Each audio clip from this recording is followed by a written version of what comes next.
Então tá. A aula está sendo gravada, né? E então, de início, agradecer a presença de vocês nesse espaço. O ideal seria no modo presencial, mas nós vamos, de alguma forma, compensar, né, esse momento difícil que todos nós passamos, especialmente aqueles que tiveram as suas casas, seus bens, né, atingidos de modo muito severo, né, ou parcialmente.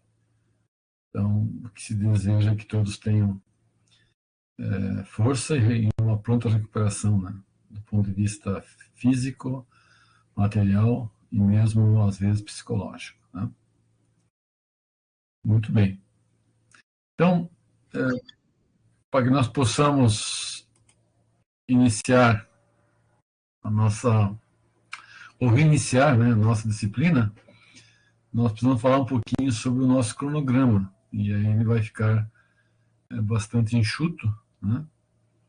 Eu vou mostrar depois no slide, que mais ou menos eu planejei, e aí contempla, então, a parte do conteúdo que está faltando. Nós precisamos discutir algumas coisas. Eu vou selecionar assuntos bem específicos para digamos, para poder cumprir dentro daquilo que se imagina que é importante em Orgânica 1. E também a avaliação, né? Então, nossa aula toda ela será remota. E também será remoto a avaliação que nós vamos fazer. Eu já defini mais ou menos o dia da avaliação, e aí eu farei muito parecido com o que se fez quando era a pandemia, né? Pelo menos eu fiz assim.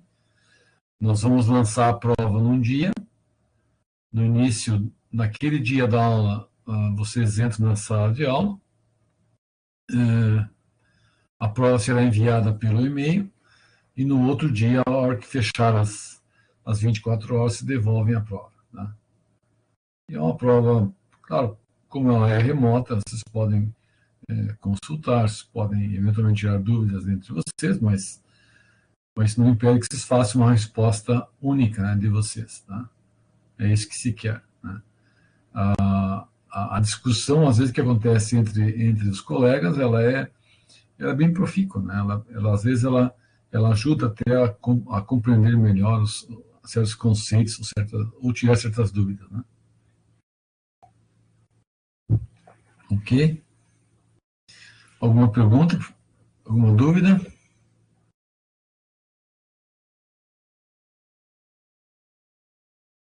Eu tenho só dúvida em relação ao conteúdo para essa primeira avaliação, mas o professor vai falar o seguinte, né?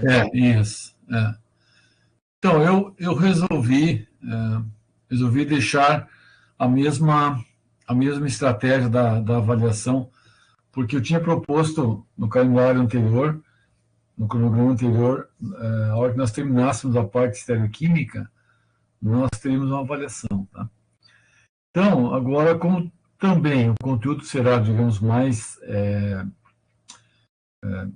compacto, né? Então, eu resolvi manter a mesma ordem, né? E a nossa avaliação será na semana que vem. Né? Vou mostrar daqui a pouquinho ali as datas, né? E ela envolve o que nós já tínhamos trabalhado em sala de aula, e mais essa parte de estereoquímica. Ela é bastante, digamos, importante, né? Mas eu vou dar ênfase em alguns pontos desse tema, e esses pontos eles são facilmente compreendidos, né, pelos alunos. Não há muita dificuldade. Né?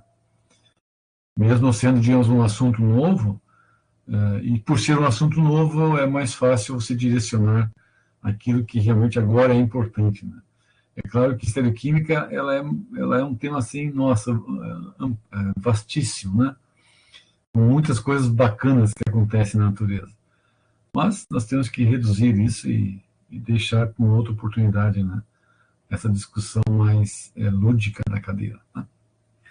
Então, o que eu farei agora? Eu vou fechar a minha câmera, porque fica melhor para nós mostrarmos o que nós queremos. E eu vou compartilhar compartilhar um arquivo, tá? Aí, por favor, você tem que me avisar se está tudo certo, tá? Então, compartilhar um arquivo tem que ser... Eu vou pegar a tela cheia. Daí, na tela cheia, aqui, ok? Enxergam aí o compartilhamento? Sim. Tá. E agora vocês enxergam o slide PowerPoint, né? Sim. Tá. Sim. Eu quero ver se está... ok. Então, no modo de apresentação, notem aí, né, as datas, né, que estão disponíveis para nós, né? Claro que o calendário será aprovado ou discutido amanhã no CEP, deverá ser aprovado amanhã. Mas, de qualquer modo, assim, nós temos o mês de julho cheio, começando hoje, e o mês de agosto. Então, o que eu estou propondo? Hoje e na quinta, nós falamos de conformações, tá? Daí, na semana que vem, nós falamos de configurações. E no dia 16, aí sim nós fazemos a nossa avaliação, tá? Como ela é uma prova, de consulta, e ela é remota, então, o que dá de fazer, né? Ela será feita no dia 16, que é uma terça-feira. Então, nós teremos da quinta-feira, do dia 11, dia 12, tá? De julho, que é dia 11 é quinta. Dia 12, na sexta até a terça da outra semana, espaço para que nós possamos discutir dúvidas.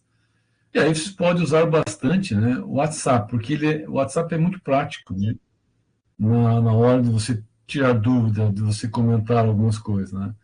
Não é igual o e-mail que demora, tu tem que acessar o computador, você tem que, às vezes, abrir um programa para poder escrever uma fórmula, algo assim.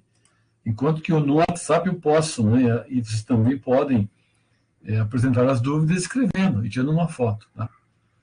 Então, assim, aí está o nosso cronograma. Nós teremos, então, no dia 16 a prova, e ela, claro, ela engloba todo o assunto anteriormente visto na sala de aula, e mais esses dois tópicos de conformações e configurações, tá?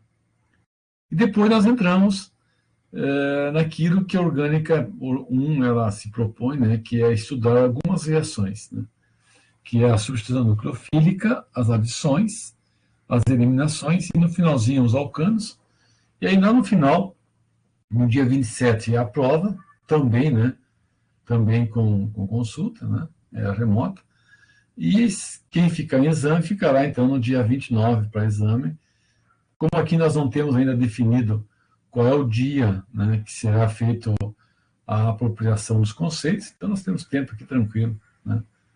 Então, ao final, assim, nós teremos, eu estava mais preocupado era de não ter, digamos, um espaço suficiente para pelo menos discutir algumas coisinhas de reações que são importantes. Mas no final tem um espaço razoável, dá para apresentar algumas reações, discutir alguns conceitos e assim por diante, tá? Então, esse é o cronograma alterado. Alguma sugestão, alguma pergunta? Por favor, fiquem à vontade.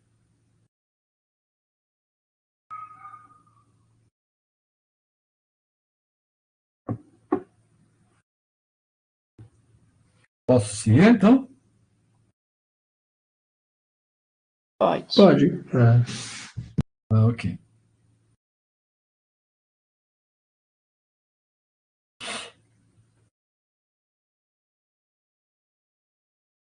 Bom, nós tínhamos terminado uma primeira parte da análise conformacional em sala, discutindo o tema com moléculas de cadeias abertas, né? Então, nós definimos assim dois grandes campos da estereoquímica. Só recordando, né? O que é estereoquímica? como é que nós definimos o termo estereoquímica. Estéreo vem da definição espacial, né? Então, é a representação de estruturas orgânicas ou inorgânicas no espaço tridimensional. É isso, né?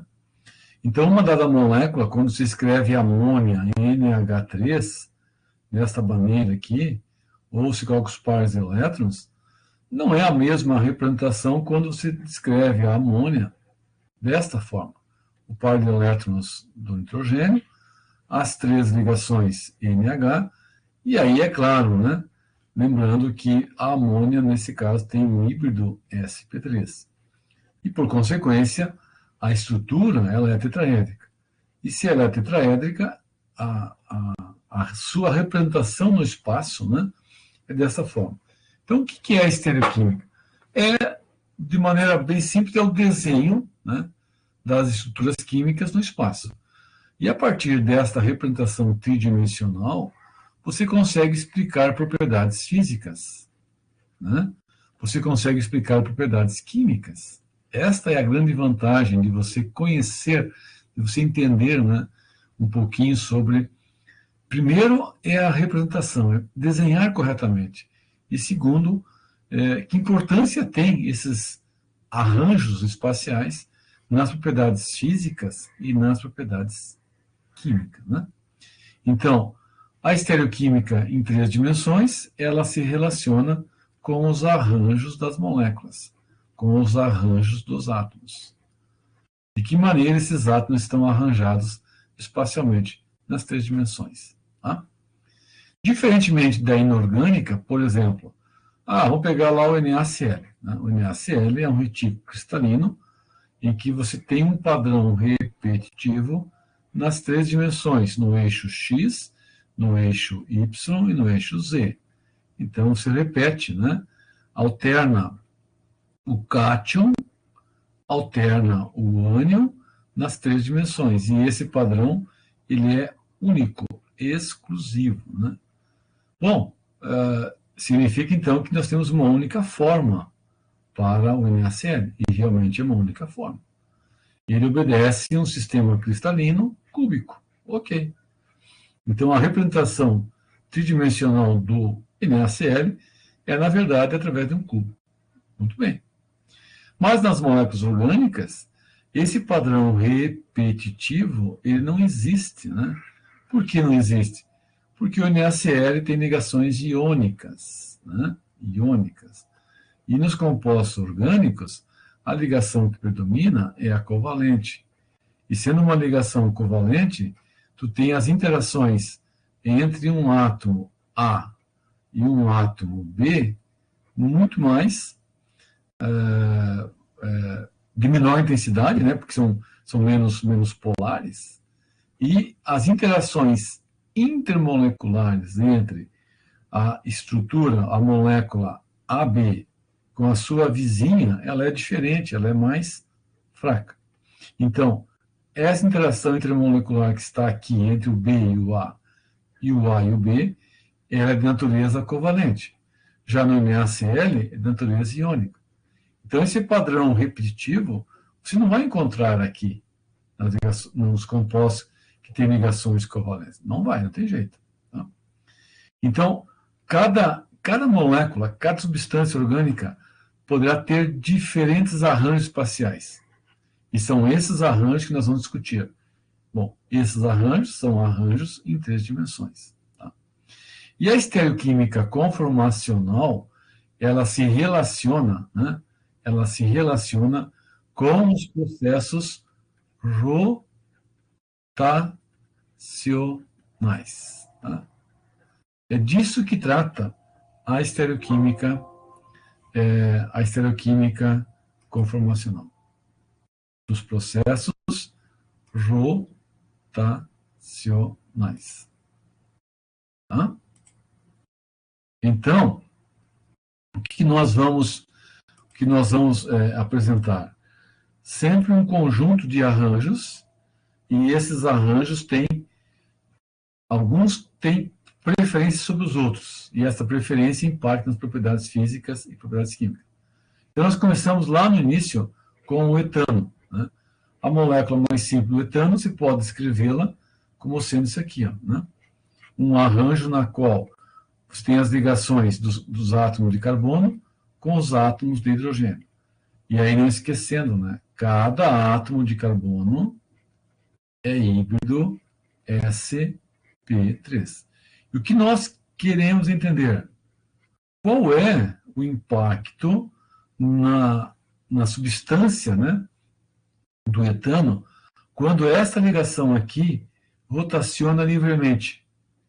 Então, como é uma ligação simples e o átomo de carbono tem uma polaridade quase zero aqui e quase zero aqui, então o que vai acontecer? Vai ter uma facilidade de rotacionar essa ligação muito grande. Só que quando você rotaciona um carbono em relação ao outro, você está, na verdade, transformando diferentes arranjos espaciais através de um processo rotacional, né? Então, por exemplo, o hidrogênio 1, marcar 1 aqui e o 2 aqui. Você poderá, eventualmente, ter um processo rotacional no qual o hidrogênio 1 e o hidrogênio 2, eles ficarão em lados opostos. Aqui o hidrogênio 1 e aqui o hidrogênio 2. Tá? Então, agora o que nós vamos fazer? Nós vamos redescrever a estrutura e dessa nova forma de redescrever, que é assim, tá? Então, dessa nova forma de redescrever, nós enxergamos que a estrutura inicial A não é igual a B. Não é igual. Enquanto o 2 aqui está facial ao 1, nesse caso o 2 está oposto ao 1 aqui. Tá? Bom, então isso nos leva a diferentes arranjos. O arranjo A e o arranjo B. E aí nós vamos dizer que essa brincadeirinha, esse equilíbrio aqui é um equilíbrio rotacional. E cada arranjo aqui é chamado de conformação. Tá? Cada conformação leva um nome específico. E nós temos que aprender a desenhar isso de maneira bem apropriada, né? Então, nós vamos usar termos, por exemplo, o sim e o antiperiplanar. O sim e o antiperiplanar. O que significa isso? Quando tem um ângulo θ, e esse ângulo θ é igual a zero, tu diz que a conformação é sim. Quando o ângulo θ é igual a 180, tu diz que a conformação é anti. Então, isso é uma definição que depende da substância que você está analisando, tá? Ou dos átomos que tu pega de referência. Aqui, nesse caso, hidrogênio 1 e 2, por exemplo. Aqui tu tem um ângulo diedro de 0 grau. Portanto, esse é o confômero, sim. Aqui tu tem um ângulo diedro entre este aqui e este, na faixa de 120 graus. Tá? Então, não é igual a esse aqui, é diferente. Então, quando que é o anti? Quando tu tem exatamente esta disposição aqui, ó, né? Que é de 130 graus. Então, vamos supor que tu tenha um composto agora com um átomo de bromo aqui, um átomo de bromo aqui, né? E aí você desenha as demais ligações. Então, o de bromo 1, 2, etano. Tá? Então, quando você olha desta maneira, com as ligações para frente e as ligações para trás, você percebe que o bromo 1 está oposto ao bromo 2. E eles estão opostos em 180 graus. Então, esta conformação se chama de antiperiplanar. Tá? É claro que isso aqui se pode desenhar de várias maneiras, por isso que em sala de aula seria interessante ter os modelos, né? Modelo pau e bola que se pode desenhar. Mas, de qualquer modo, né? Esse material está, o vídeo completo está no Moodle, né? Aqui está mais simplificado. Isso nós discutimos na aula em sala de aula. Agora nós vamos entrar na parte da análise conformacional que nós iríamos iniciar, né? Em anéis cíclicos, contendo 3, 4 e 5 átomos, né? Então, os sistemas cíclicos Vai pegar o ciclo propano, o ciclo butano, o ciclo pentano, o ciclo hexano. O que eles têm? Eles têm simplesmente uma sequência de carbono CH2, né? No entanto, são estruturas cíclicas. E quando você desenha as moléculas na forma cíclica, você de alguma forma está reduzindo a liberdade conformacional. E essa redução tem uma consequência na entropia, né? Então, à medida que você tem sistemas cíclicos, a tendência, né, é ter uma instabilidade maior na estrutura. Por quê? Porque você deforma as ligações, você deforma ângulos. E essa deformação causa o quê? Causa a instabilidade da molécula.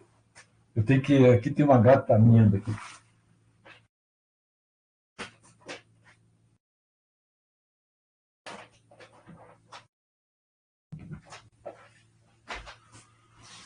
Estava com fome a gata. Então, o que se faz aqui? É tentar descrever as questões conformacionais para os anéis, observando essas particularidades, né? Então, um dos primeiros que observaram o fato de sistemas cíclicos serem mais tensionados foi o Bayer, né? E ele previu, né, que as moléculas cíclicas seriam instáveis, né? Porque você reduz o ângulo. Então, por exemplo, aqui, o carbono tetraédrico, ele é puro, né? Ele é um híbrido sp3 e tem um ângulo de ligação de 109 graus e 28 minutos. Mas se você olhar o ciclo propano, o ângulo interno dele é de 60 graus. Então, note que de 60 graus, tu tem a redução de 109 graus e 29 minutos para 60. Então, a ligação se deforma, a ligação fica tensionada. E isso cria uma tensão, que é a tensão angular. Esse termo aqui foi criado pelo Bayer. Então, as moléculas ficam mais tensionadas, e elas, ao ficarem tensionadas, elas armazenam uma energia de tensão, e que em algum momento elas liberam essa energia, né? Então, quando a ligação se destensiona, a energia é liberada, tá? E quando nós calculamos a partir desta fórmula aqui, qual é a tensão angular, olha aqui, ó, ciclo propano, ciclo butano, ciclo pentano e ciclo hexano. Então, a tensão ela aumenta à medida que você diminui, né? Diminui o tamanho do anel. Então, isso é uma consequência, né? Isso é uma consequência do que o Bayer propôs, né? A redução do tamanho do anel tem como consequência aumentar a instabilidade, que ele chamou de tensão angular, tá? Então, para o Bayer, o anel que mais se aproximava do ângulo ideal de 109 graus é o ciclo pentano, tá? Isso é a proposta dele. Então, olhando aqui, ó, a diferença é a menor possível. E se a diferença é a menor possível, em teoria, então, o ciclo pentano é mais estável. Bom, o que acontece na realidade? O que se faz, né? A análise conformacional, ela se preocupou em realmente descobrir se o ciclo pentano era o mais estável ou não. Então, se fez um experimento para uma série de hidrocarbonetos, se faz a queima. Da queima, libera gás carbônico e libera água. E mais, claro, a energia. O que se observou? Quando se faz a queima de alcanos, butano, pentano, hexano e assim por diante, então, um alcano de cadeia aberta, ele vai liberar para cada unidade de CH2 um valor de 157,4 quilocalorias por mol. Por que é assim? Perceba aqui, ó. Propano, 3 carbonos. Butano, 4. Pentano, 5. Hexano, 6. Então, notem que o propano é uma unidade, butano 2, pentano 3, hexano 4 unidades de CH2. Então, se você faz o ΔH destas moléculas, você determina, então os valores deles, na verdade, são incrementos de unidades CH2. Então, você tira desta série aqui qual é o valor que cada unidade de CH2 contribui. Em quanto que ele contribui? Ele contribui em 157. Muito bem. Então, vamos pegar o ciclo propano. O ciclo propano tem 3 unidades de CH2. Tá?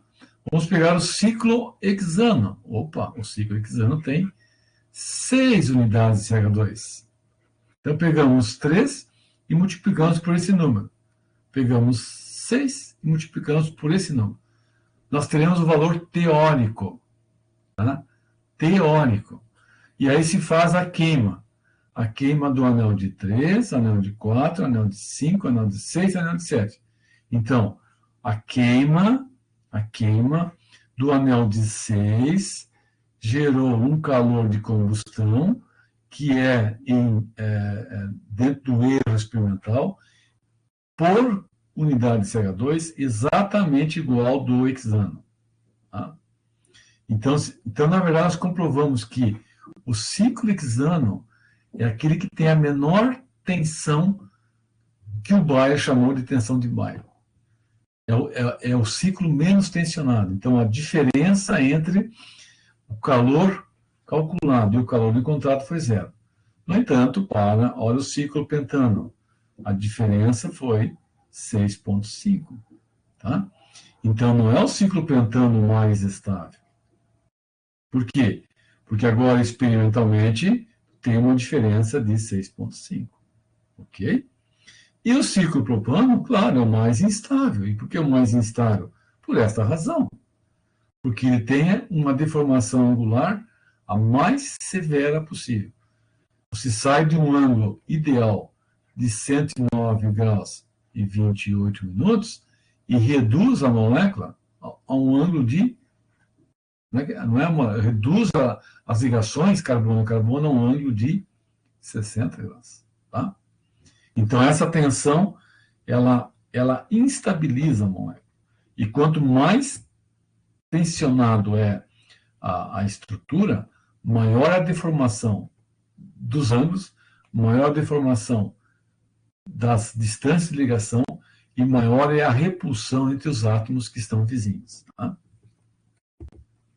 Então, quando nós olhamos para o ciclo propano como o primeiro exemplo, tá?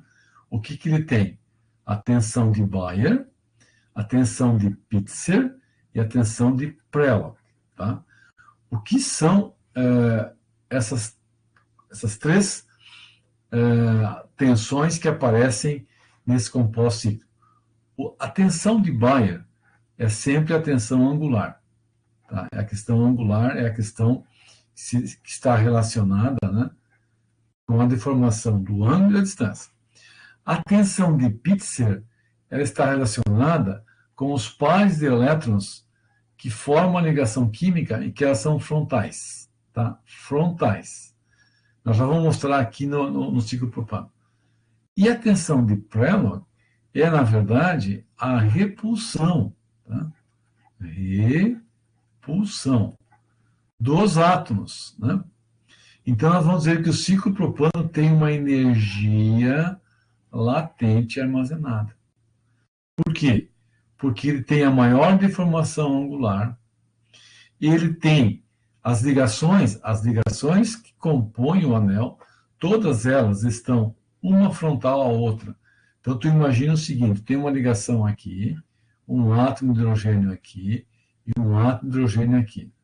Cada ligação é formada por um par de elétrons, um aqui, um par aqui e um par aqui. A carga negativa do par de elétrons e a carga negativa deste outro par de elétrons, elas são repulsivas. Então, essa repulsão que acontece aqui só acontece quando os 2 núcleos de hidrogênio estão frontais. E esta frontalidade é sempre na conformação que eu chamo de sim. Tá? Então, aqui, essa repulsão é a tensão de Pitzer, e os dois núcleos de hidrogênio se repelem. Então, tu imagina o seguinte, tu tem uma ligação química, um átomo está aqui e o outro átomo está aqui. O átomo A e o átomo B. Eles têm uma repulsão entre si. Né? Por quê? Porque esse núcleo, né, tem um certo volume do átomo A, um certo volume do átomo B, e esses volumes, quando o ângulo de Edo aqui é de 0 grau, esses volumes se tocam. Então, o núcleo positivo e o núcleo positivo, um repele o outro. Essa repulsão é a repulsão de Van der Waals, que aqui é chamada de tensão de Prell. Ok? Então, no ciclo propano, tu tem repulsão aqui, ó, repulsão aqui. Isto é Prell. Ok. Prell. Tu tem repulsão, digamos, desta ligação com essa ligação.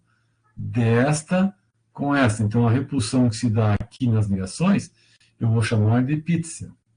Ela é repulsiva por quê? Porque as ligações carregam dois pares de elétrons. E agora, eu vou dizer o seguinte, ó, o ângulo interno aqui é de 60 graus. Então, tu tem a deformação de Bayer. Diga? Pode explicar de novo essa parte da tensão, a diferença que eu não entendi? Então, a tensão que você discute em moléculas orgânicas, ela tem uma origem. Uma delas é a ligação química. Se você deformar uma ligação, tirar ela da sua normalidade, o que é a normalidade? Tem um carbono híbrido sp3. Qual é o ângulo de ligação? 109 graus e 28 minutos. Aí você transforma o carbono olhando para o ciclo propano. Ora, o ciclo propano tem um ângulo aqui de 60 graus. Então, o que acontece? Quando o ciclo propano é formado, essas ligações aqui elas são forçadas, né, a ter um ângulo que é diferente do seu original. Então, elas ficam tensionadas. E essa tensão aumenta a energia interna da molécula. Então, ela fica tensionada. A ligação se forma, você consegue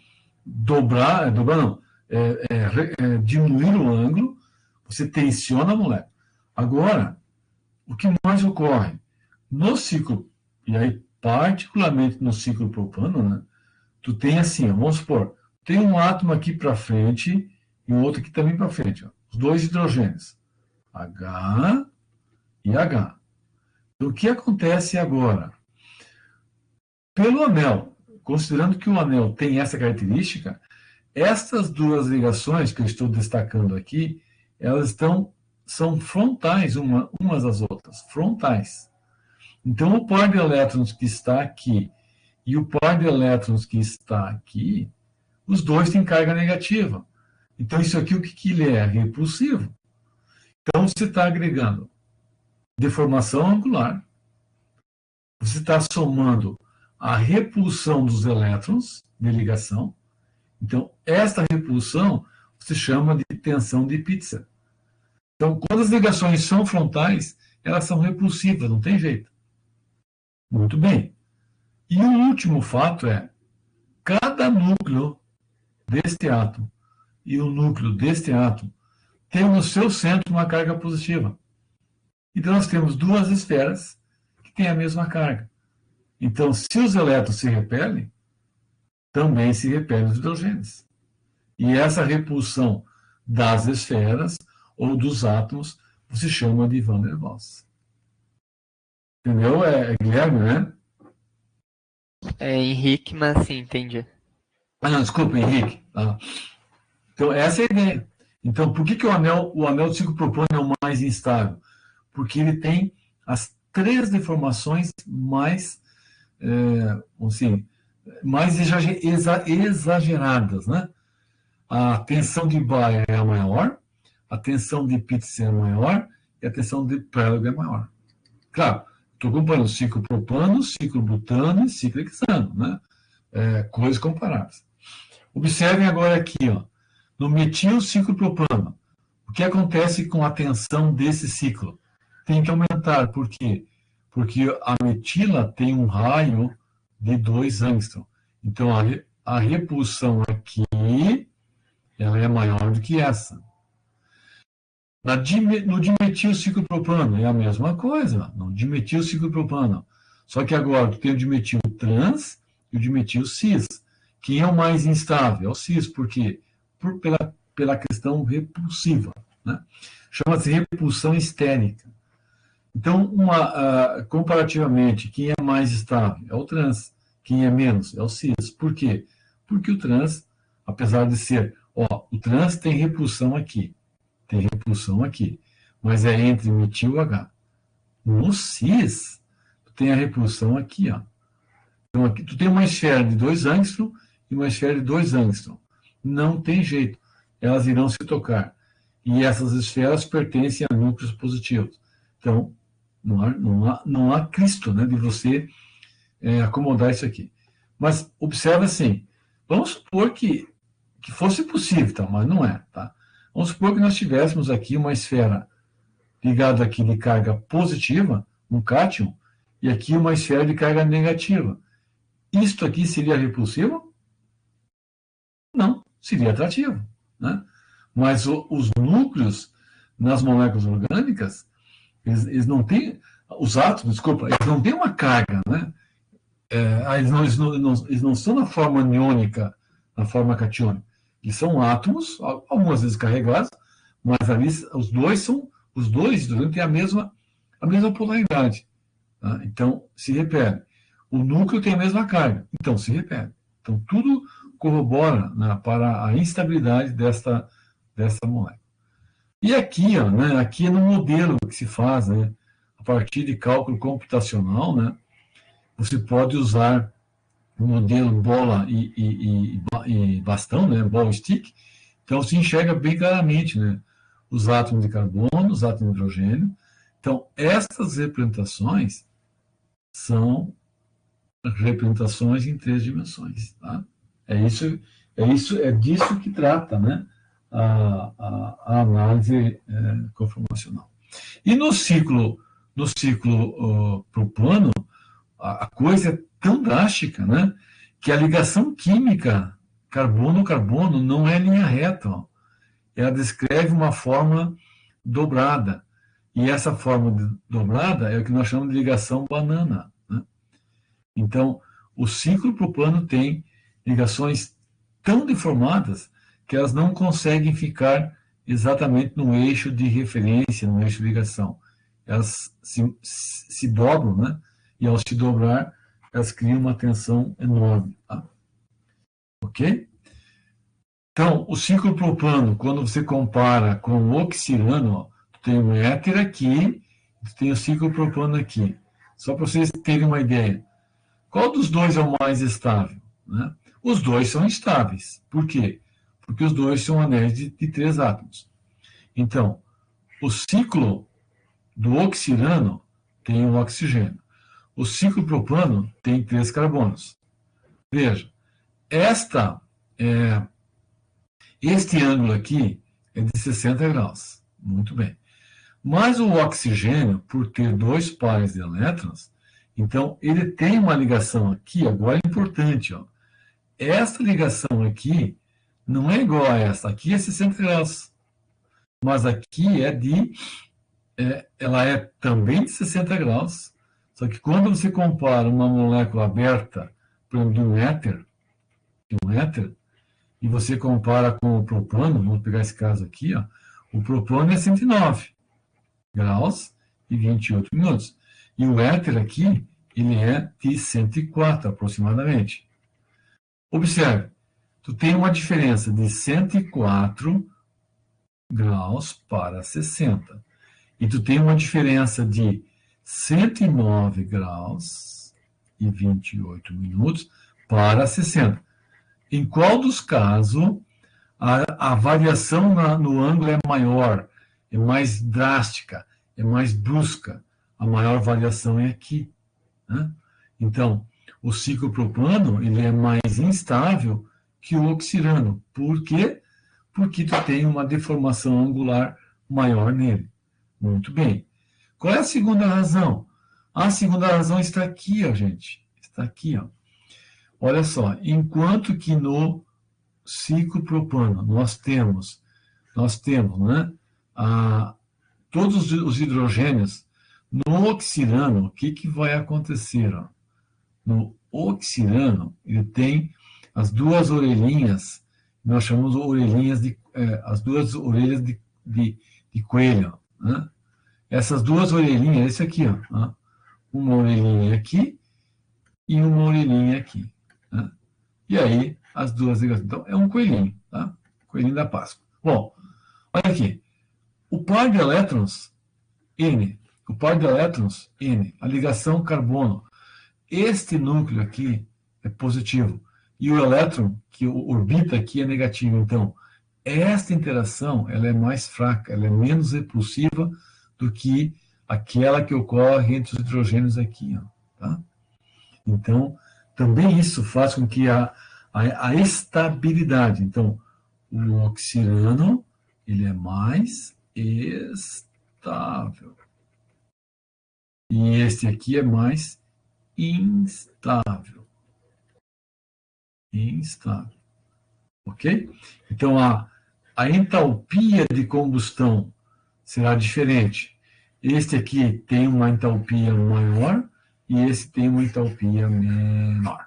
Hã? Ok? Então, para sistemas assim. Aí, quando nós passamos para o ciclo butano, o ciclo butano também é instável. Por quê? Bom, porque ele tem um ângulo de 90 graus. Então, o ciclo butano, com um carbono a mais, ele começa a ter possibilidades de modificar levemente a disposição dos átomos. Então, aqui você vai observar ainda, né, a tensão de Bayer, a tensão de Pitzer e a tensão de Prelog, tá? Mas o carbono, o quarto carbono adicional, permite que agora este núcleo faça um movimento de up and down.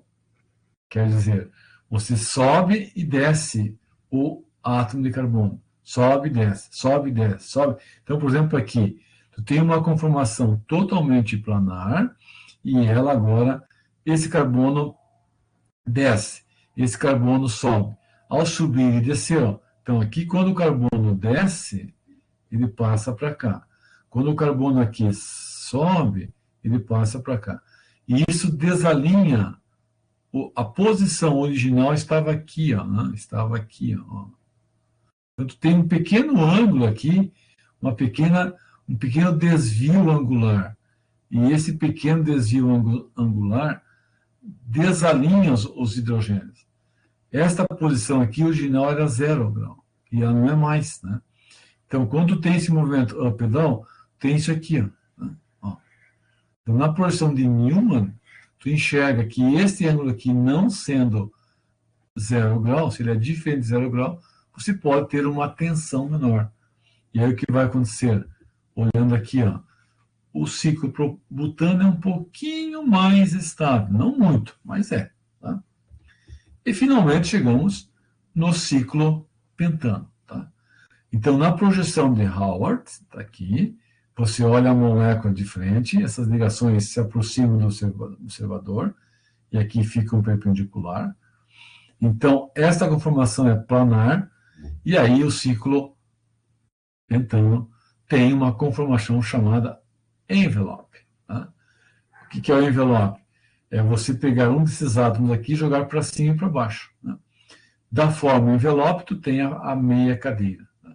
Então, são situações exclusivas para os anéis de 3, 4 e 5. E, particularmente, o ciclo pentano, a forma envelope é isso aqui, ó, né? Tu tem, então, essa descrição aqui, ó. Tem um equilíbrio conformacional em que esse carbono aqui ele sobe e, ao subir, ele se transforma, então, ele permite, né, que o ciclo propano, o ciclo pentano, então, tenha uma outra conformação. Essa aqui é o envelope 1 e aqui é o envelope 2. Então, para cima e para baixo. Claro que para sair da 1 e chegar na 2, tu tem que passar por uma conformação completamente planar, que é mais instável. Ô, Tá? senhor, Oi.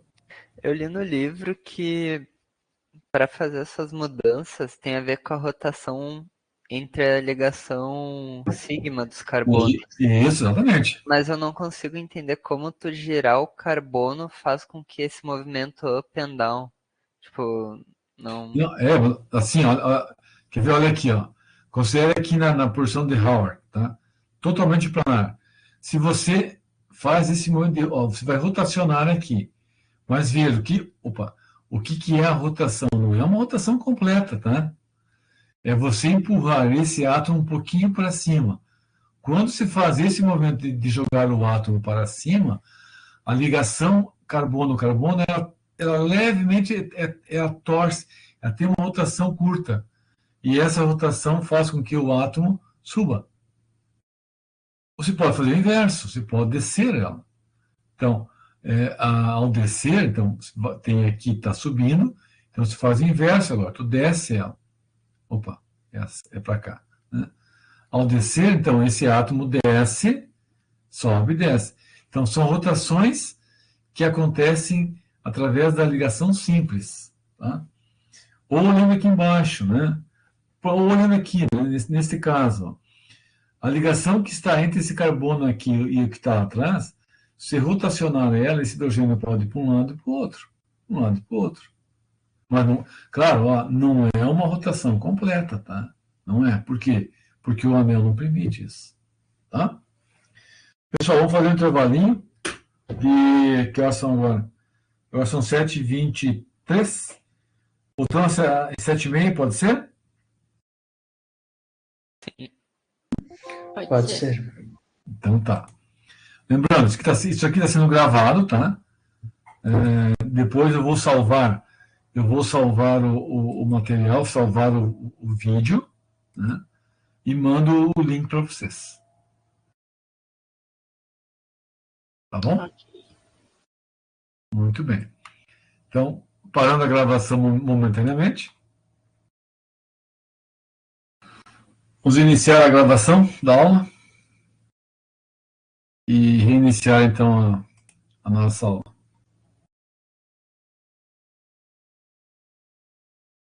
Muito bem.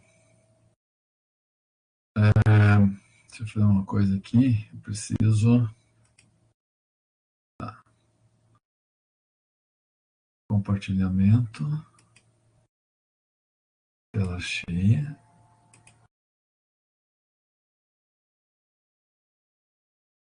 Ué, o que deu aqui? Ah, parei. Deixa eu fechar primeiro a câmera. Então, compartilhar.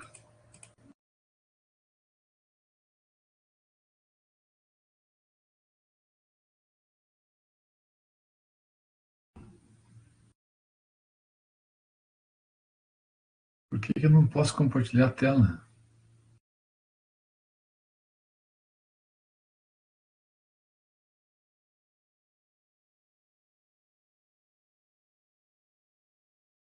Ah, tá. Então, agora sim, né? Compartilhar.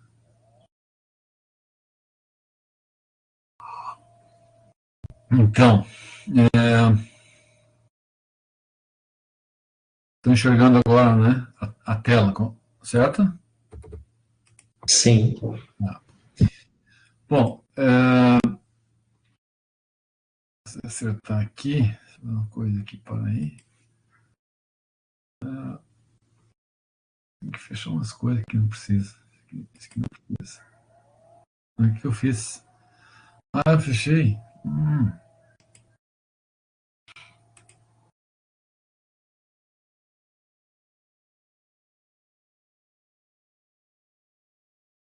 Compartilhar. Agora sim. Né?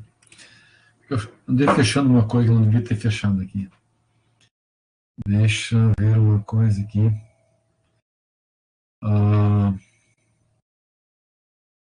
A pergunta do Henrique, né? É isso?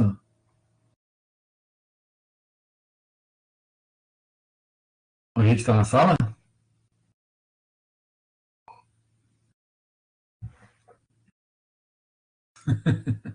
Se eu não errei o nome, né? Bom, essa visualização da rotação que acontece, né? Uma molécula de cadeia aberta é mais simples de ver, né? Na cadeia cíclica é mais difícil, né? Mas o ciclo hexano ele é bem propício para nós entendermos bem essa parte da rotação que acontece, né? Então, assim, o ciclo hexano ele em termos de comparação, né, com os demais ciclos monocíclicos, né, é o mais estável de todos. Então, para o ciclo propano, você pode imaginá-lo, né, tendo um arranjo espacial da melhor maneira possível, da maior estabilidade possível, né? E aqui é mostrado, tem uma coisa aqui, é mostrado em perspectiva, né? Esta primeira aqui é a visão do topo da molécula do ciclo hexano, né? Com os hidrogênios em amarelo, os carbonos essa cor mais cinza, né?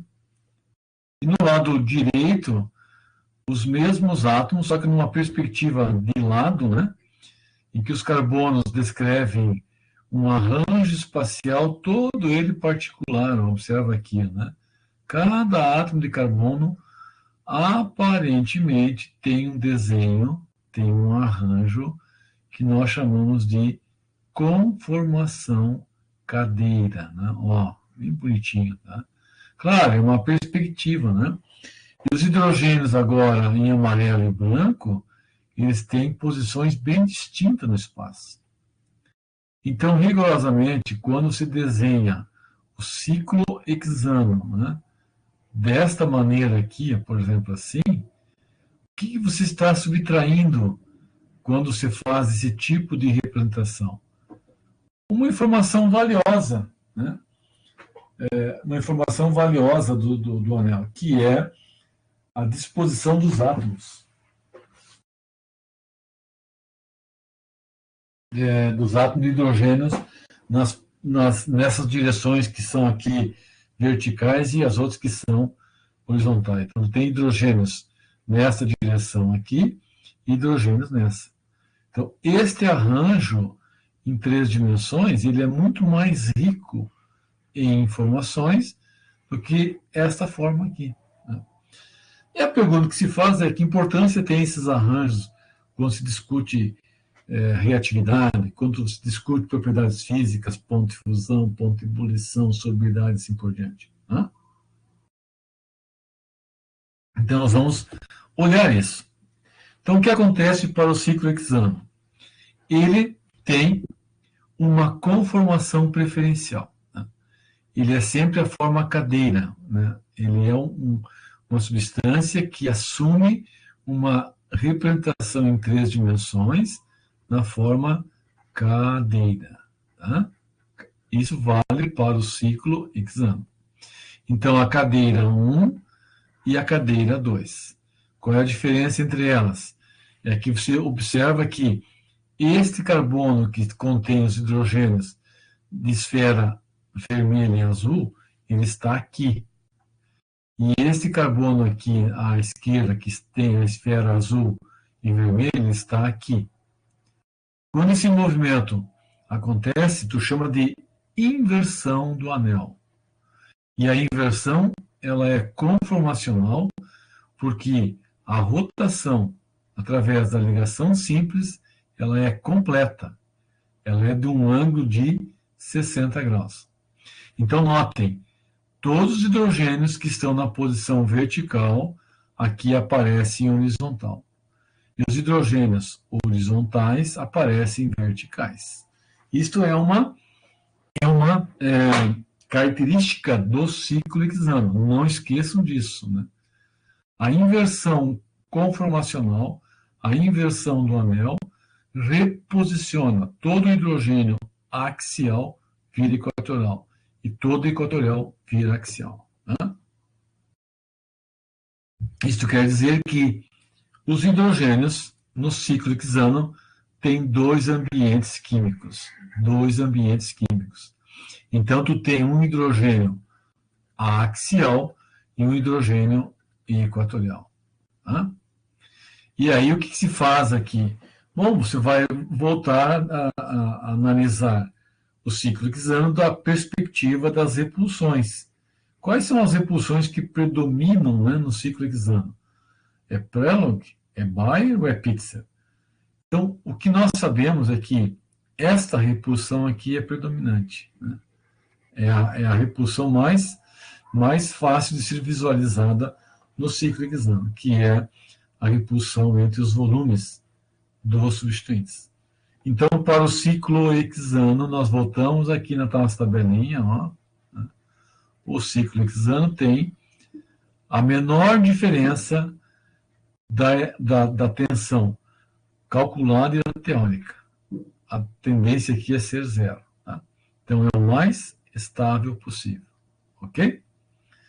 Assim, quando nós olhamos, dependendo do ponto de vista, do topo, tu tem esse desenho, lateral, tu tem este modo, do Newman, tu tem esta visão, e aí eu marquei aqui hidrogênios branco e amarelo para que vocês enxerguem bem, né?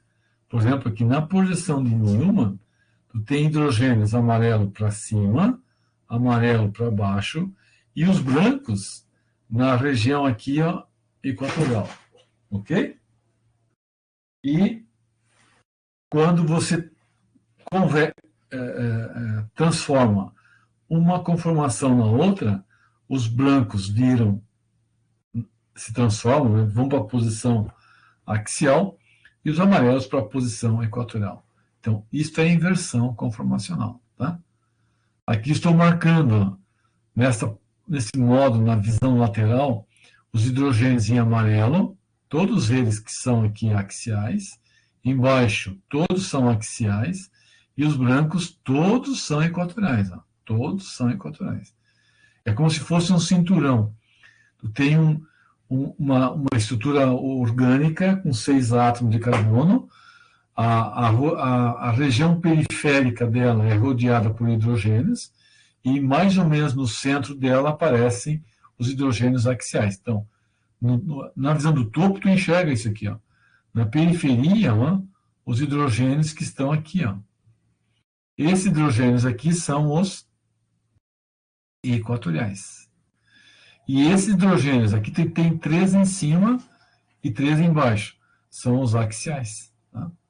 Então, são ambientes químicos distintos. Não tem jeito. São ambientes químicos distintos. Né? É evidente que você pode brincar com essas moléculas.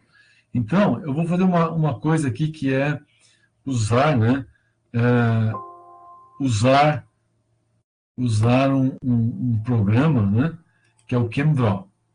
O ChemDraw é um software bem interessante na qual você desenha estruturas, você pode ter, digamos, um padrão bem bacana das fórmulas estruturais em 3 dimensões.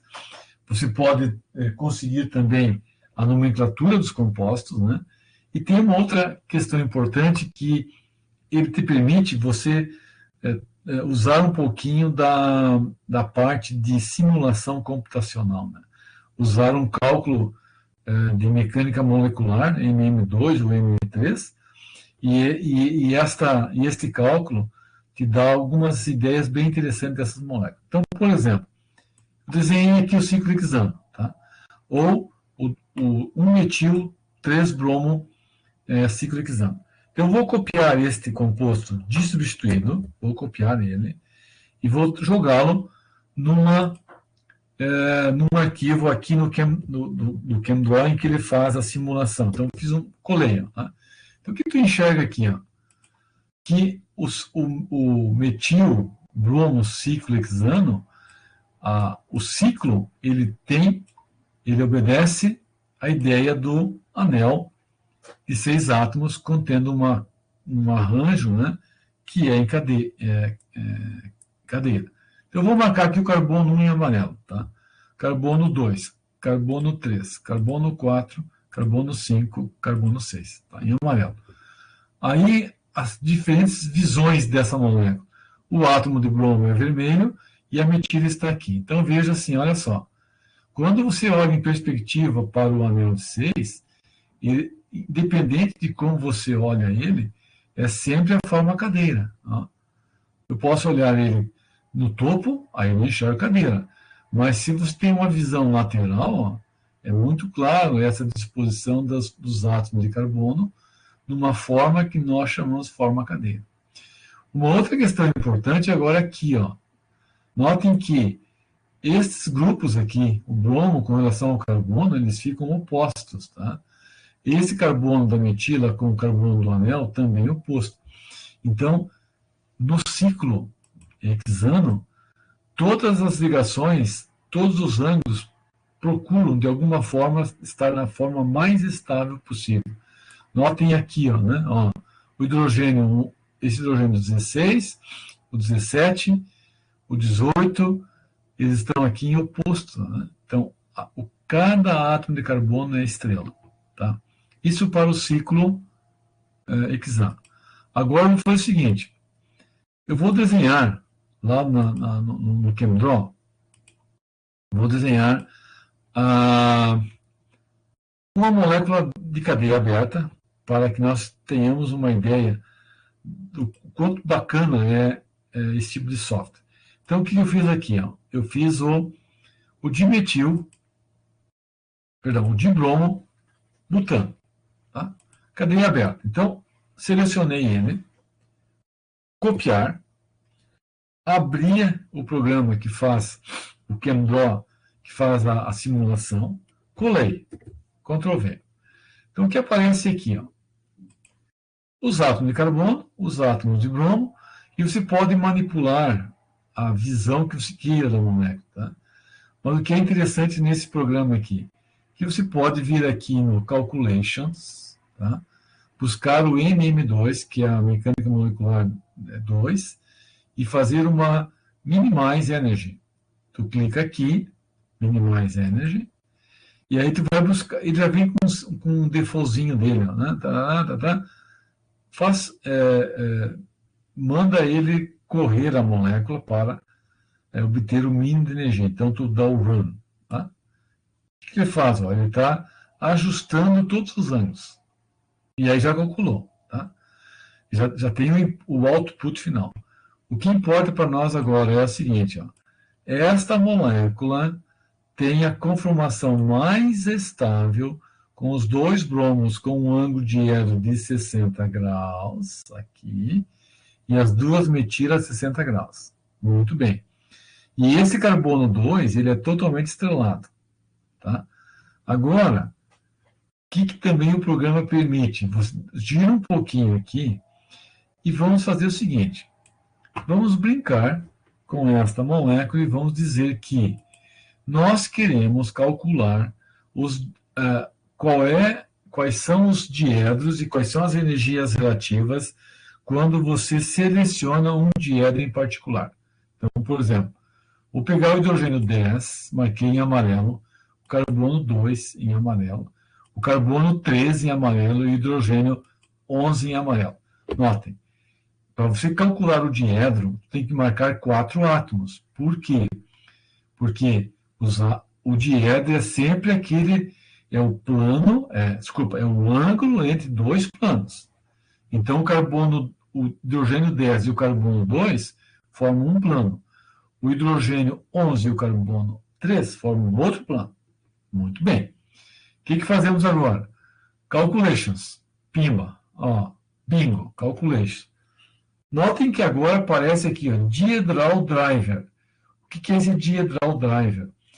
É aquele conjunto de ângulos que você selecionou. Então, eu selecionei esse em amarelo. O que faço aqui? Diedral Driver. E vou fazer um Single Angle Plot. Vou plotar através de cada ângulo individual desse diedro. Então, quando eu clico nele, prestem atenção que vai rotacionar tudo. Ó, cada giro que foi dado nessa ligação do carbono 3 com o carbono 2, criou um perfil rotacional aqui, ó. Olha aqui, tá? Bom, o que é mais importante aqui agora? Observe que no eixo Y tem a energia e no eixo X os ângulos dietos, que vai de zero positivo, vai para o lado positivo e lado negativo. É rotacionar a sentido horário, anti-horário. No anti-horário é negativo, no horário é positivo. Ok. O cursor em cima, veja, vai te dar uma energia num dié de 130 graus, e a energia tá lá, ó, de novo, né, a energia relativa foi de 16. Mas observe, quando eu cliquei aqui, ele rotacionou. Quando eu clico aqui, ó, ele rotaciona. Tá vendo isso? Então, cada vez que você vai posicionando o cursor, ele vai rotacionando, e vai mostrando que a barreira de energia cresce, aumenta e fica no máximo aqui. O que é esse máximo? Veja, o máximo é porque, observe, ó, os dois hidrogênios estão eclipsados, os dois átomos de bromo eclipsados e as duas metilas eclipsadas. Então a repulsão aqui, ó, é muito intensa. Van der Waals é a repulsão de Pitzer das ligações e, por consequência, os ângulos e as distâncias se deformam. Então é importante que você entenda isso. Quando você dá um comando aqui, deixa eu arrumar isso aqui assim, ó. Então eu estou no máximo de energia. Quem é o mínimo? O mínimo é aqui embaixo, ó. Aqui embaixo. Ó. O que ele fez? O bromo, os dois átomos de bromo ficaram em Gauss, 60 graus. As duas metilas, vamos lá de novo, as duas metilas, olha aqui, ó. Este ângulo aqui é 60, este ângulo é 60 e este ângulo é 60. Então, se você somar 60, 1, 2, 3, 4, 5, 6, 6 vezes 6, 360. Então, tem uma conformação eclipsada completa aqui, ó, tá? Ó, aí vamos pegar aqui nesse lado, mesma coisa, olha só, tu vai girando e ao girar tu vai obter as diferentes energias porque tu tem diferentes arranjos. É isso que acontece com as moléculas orgânicas, né? Tu vai rotacionando aos pouquinhos. O Henrique, né? Henrique tá aí agora? Alô? Sim, tô. Tá. Conseguiu agora entender o que significa a rotação? Sim, tá bem visual. Ajudou bastante. Só que daí é o seguinte, né, Henrique? Nos compostos cíclicos, esse programa, né? Você não consegue, no composto cíclico, fazer essa brincadeirinha. Então, por exemplo, aqui, vamos supor que você desenhasse, tá? Eu desenhei o metil, tá? Metil ciclohexano, tá? Aí faço o Ctrl C para copiar ele, abro aqui o programa de minimização, gero um novo e colei, tá ali. Bom, quando você gira a molécula, tu enxerga o benzeno, ali, o ciclohexano, cadê? Ok. Mas vamos marcar esses átomos. Vamos supor que nós quiséssemos ver o carbono aqui 7, tá?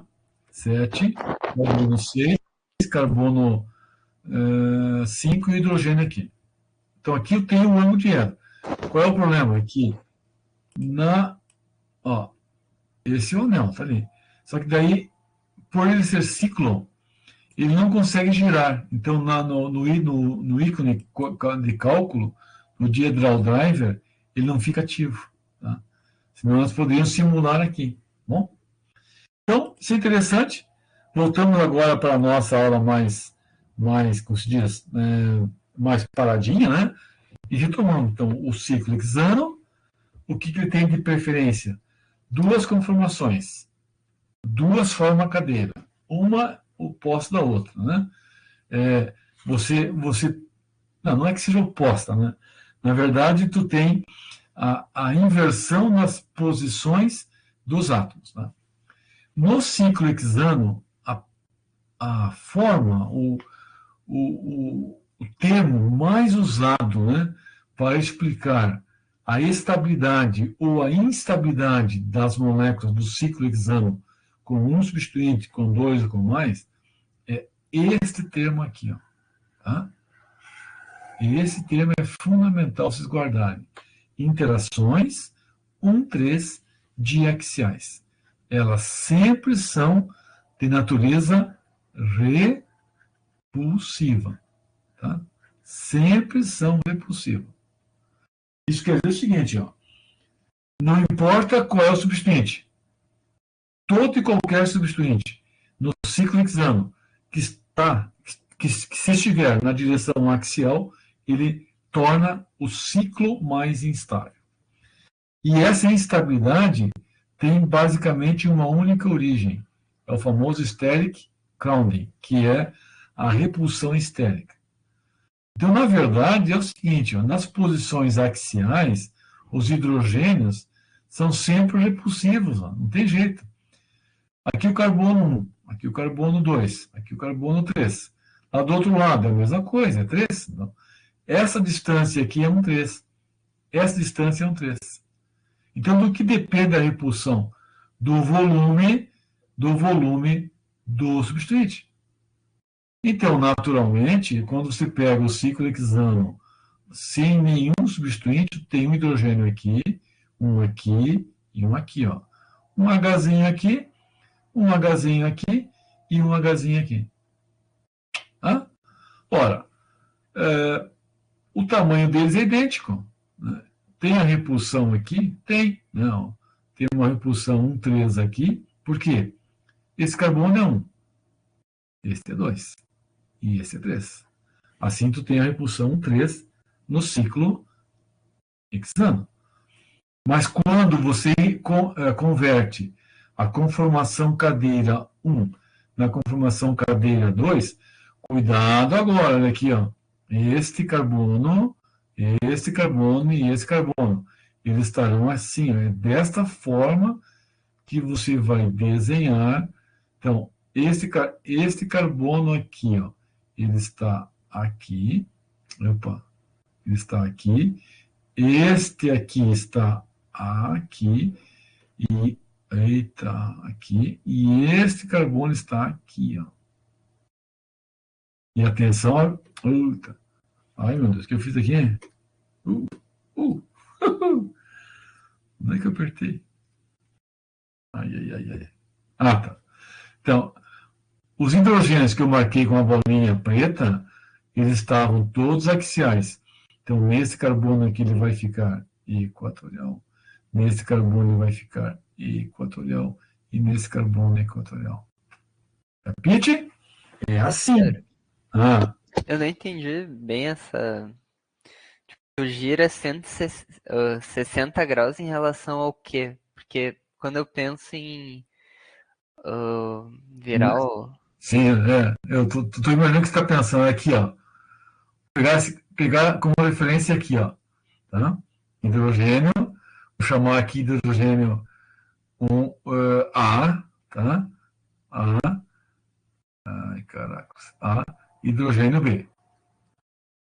O anel de 6 permite que você faça o seguinte movimento. Ó.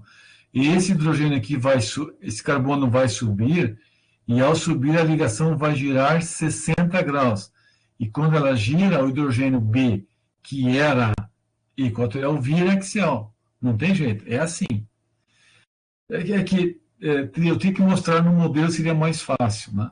Mas logo a seguir eu tenho ali uma sequência que se pode entender. Tá?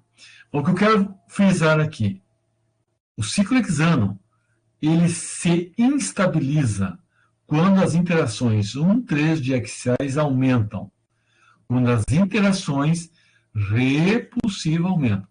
Então, tu tem 3 hidrogênios contra 2 hidrogênios e uma metila, a repulsão é maior. Por quê? Porque o metil tem um raio maior. Tá? Então, para o metil ciclo hexano, tu tem uma conformação com o grupo metil axial e o metil equatorial. e existe uma diferença. Aqui a repulsão é maior e aqui é menor. Então, a conformação equatorial, ela predomina sobre a conformação em que o grupo metil está axial. Predomina. Então, tu tem um equilíbrio. Rigorosamente, o metil ciclohexano existe como um equilíbrio. Tu tem a forma em que o grupo está na posição axial e a forma em que o grupo está na posição equatorial. O que nós sabemos? Que as repulsões elas aumentam quando o grupo mais volumoso ficar na direção, na orientação axial. Então, o que nós temos que buscar é quanto que vale essa constante de equilíbrio. Como é que nós calculamos ela? Se existe um equilíbrio, tem uma constante. Se tem uma constante, como é que se calcula? Como é que se chega nela? Qual é a ferramenta que será usada para estudar esse wing flip? Que é exatamente essa brincadeirinha aqui, né? Essa dança do anel, para um lado e para o outro. Vai e volta. Vai e volta. Só que nessa brincadeira tem uma preferência, este aqui predomina sobre este. Então, como nós estamos olhando um grupo metila e o processo é dinâmico, a técnica que nós vamos usar é a ressonância magnética nuclear de hidrogênio. Então, para esta molécula, você vai registrar um espectro de próton numa escala de 0 a 10 ppm, e quando se faz o registro do espectro, você vai obter dois sinaizinhos, assim. Opa, ficou ruim aqui a linha base. Dois sinais, tá? Dois sinais. Esse sinal aqui, tá? E esse sinal. O que nós fazemos em termos de técnica? Nós vamos calcular a área abaixo do pico. Nós vamos integrar esta área aqui e integrar esta área. Então, a razão de áreas, aqui a área X e aqui a área Y. Pelo desenho, parece que a área Y é maior do que a área X. Ok, então você faz a continha. Tu vai dizer assim, se tu tem um isômero axial e ele se converte no equatorial, no início tu tem um desse e tem 0 desse. Quando o fenômeno começa, parte desse aqui se transforma neste. No equilíbrio, o que sobra no equilíbrio? Vai sobrar 1 menos x para o isômero axial e vai sobrar x para o isômero equatorial. Feito isso, a constante de equilíbrio é igual a x sobre 1 menos x. Ok? Ok? Do RMN, você tirou aqui, né? Do RMN, tu está sabendo que tu tem a concentração do x e você tem a concentração do y, do RMN. Desses dois valores, você vai tirar o quê? Tu vai tirar o K de equilíbrio. Tirando o K de equilíbrio. Desculpa. Tu vai ter isso, o K de equilíbrio. Tirando o K de equilíbrio, tu calcula o valor de x e y. Ou o inverso, né? O x e o y estão aqui, então esses valores são substituídos, e esse K de equilíbrio você vai jogar no ΔG, que é igual a menos RT Ln de K. Conhecendo o K numa certa temperatura, tu determina o ΔG. E o ΔG, para esse caso, é de 1,7 kcal por mol. Bacana isso, né? Tá? Então, olha só, o que nós temos aqui. Essa tabela aqui, a Carolina está aí?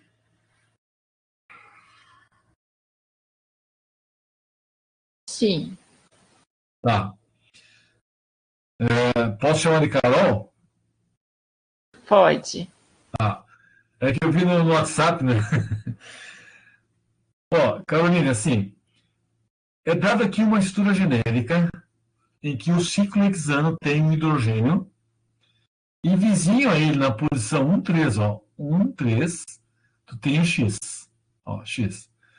Então, na verdade, é assim, tu tem uma esfera do X e uma esfera do H. As duas esferas têm carga positiva. Então, elas são repulsivas. Então, o que se faz? Você busca um conjunto de moléculas em que o X é variado. Nitrila, flúor, cloro, bromo, hidroxila, carbonato. Observem aqui, Carolina, as energias calculadas, a diferença de energia, né, entre a conformação aqui axial e a conformação em que o grupo de referência nosso, o X, é equatorial. Então, esta diferença aqui nos diz que a maior instabilidade, né, quando o X está axial, pela tabela aqui, Carolina, qual é o grupo que mais instabiliza o ciclo hexano? Olhando os valores, né?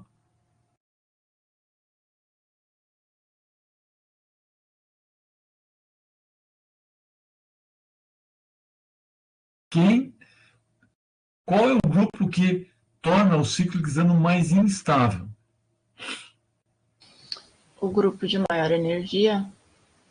Ou de maior volume, né? Isso. Ó, aqui embaixo, ó. É o ciclo hexano que contém o grupo tec-butilo. Tá? Então, o grupo tec-butilo está aqui. Ó. Opa, passou. Aqui. O grupo tec-butilo está aqui. Ó. Então, se ele ficar na posição axial, é impossível, né, você ajustar esse grupo volumoso em relação aos dois hidrogênios. Né? Então, esse equilíbrio ele é totalmente deslocado para cá. Então, o tec-butil, né, o tec-butil ciclo hexano, ele existe apenas numa única conformação, que é a conformação em que este grupo está na posição equatorial. Se diz que ele está numa conformação que eu chamo lock, é C-lock, que vem do inglês, né, de travar. Você não consegue transformar o ciclo hexano com o grupo tec-butilo equatorial no axial. Por quê? Porque o raio do tec-butilo é tão grande, a repulsão é tão intensa, que você não tem como fazer isso. Né? Então, a energia que está posta aqui diz o quanto difícil é um grupo estar na posição axial. Então, é muito difícil para uma tec-butilo. E à medida que você vai diminuindo o volume, né, tu tem uma maior facilidade. Mas notem, né? Não importa qual é o substituinte, não importa qual. Todos têm uma preferência, olha aqui, ó. Todos têm uma preferência, e a preferência é sempre equatorial. Ok? Então, na próxima aula nós continuamos falando desse tema, e aí iniciamos também já na próxima aula a parte da análise, da discussão, né, da estereoquímica configuracional. Tá, pessoal? Então, dizer que é bom tê-los de volta, né? E assim, se tiverem dúvidas, né, usem bastante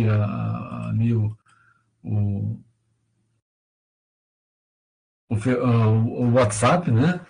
Usem bastante ele e busquem tirar as dúvidas, mandem pelo WhatsApp as dúvidas, os comentários, né? Aqui tem uma perguntinha que está perguntando aqui. Na inversão do anel, o ciclo... Exatamente. Né?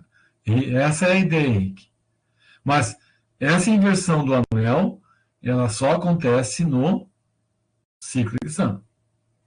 Tá? Mas nos outros ali é igual as rotações para mudar as conformações, tipo no ciclo pentano. Sim. Só que daí o que acontece? O ciclo hexano tem, na literatura é chamado de circuito conformacional. Tá? Circuito conformacional. O ciclo hexano faz o circuito completo. O que é esse circuito? É que agora eu terminou, mas na próxima eu vou mostrar ele.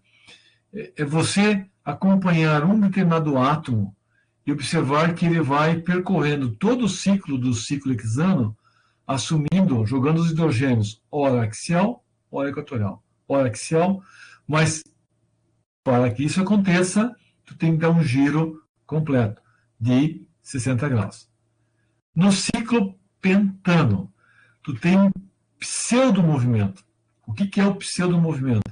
Você não consegue rotacionar o átomo de carbono que está olhando exatamente em 60 graus. A rotação dele é menor. Então, se diz que é um pseudo-circuito conformacional. Ele vai, digamos assim, reposicionar os átomos? Vai. Mas não é exatamente igual ao que acontece, né, para o ciclo hexano. Tá? Não é regular, então. Não, ele é regular, mas você não consegue rotacionar o carbono exatamente em 60 graus. Então, as posições dos hidrogênios são pseudo-equatoriais, pseudo-axiais. Tá? Tá. Somente no ciclo de 6 é possível. Tá? A Isabela, você comentou aqui do dia da prova. 16, mas eu vi 16. Vai, deixa. O calendário, dia 16 pai. Calendário, ali é mês de julho, né? Julho, calendário. O que tem aqui? Não, tá certo. 16 de julho é uma terça-feira. E dia 18 é uma quinta. Tá? Isabela.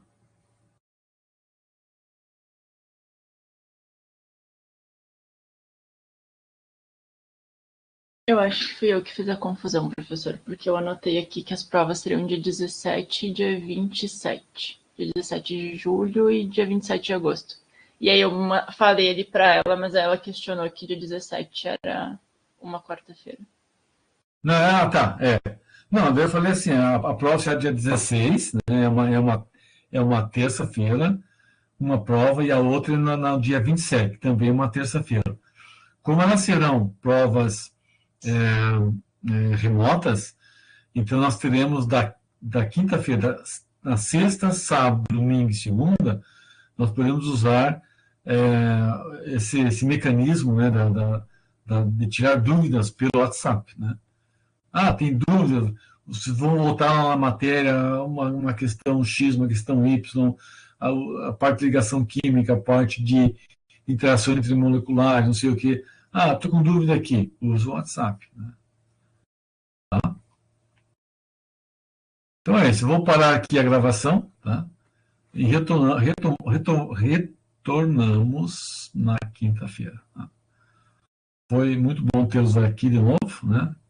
A sala não está cheia, mas tá bom.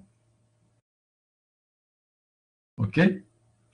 Boa noite, senhor. Então tá. Boa noite para todos aí. Se cuidem, né? E vamos que vamos. Boa noite, professor. Até a quinta. Isso, até quinta. Obrigado pela presença aí.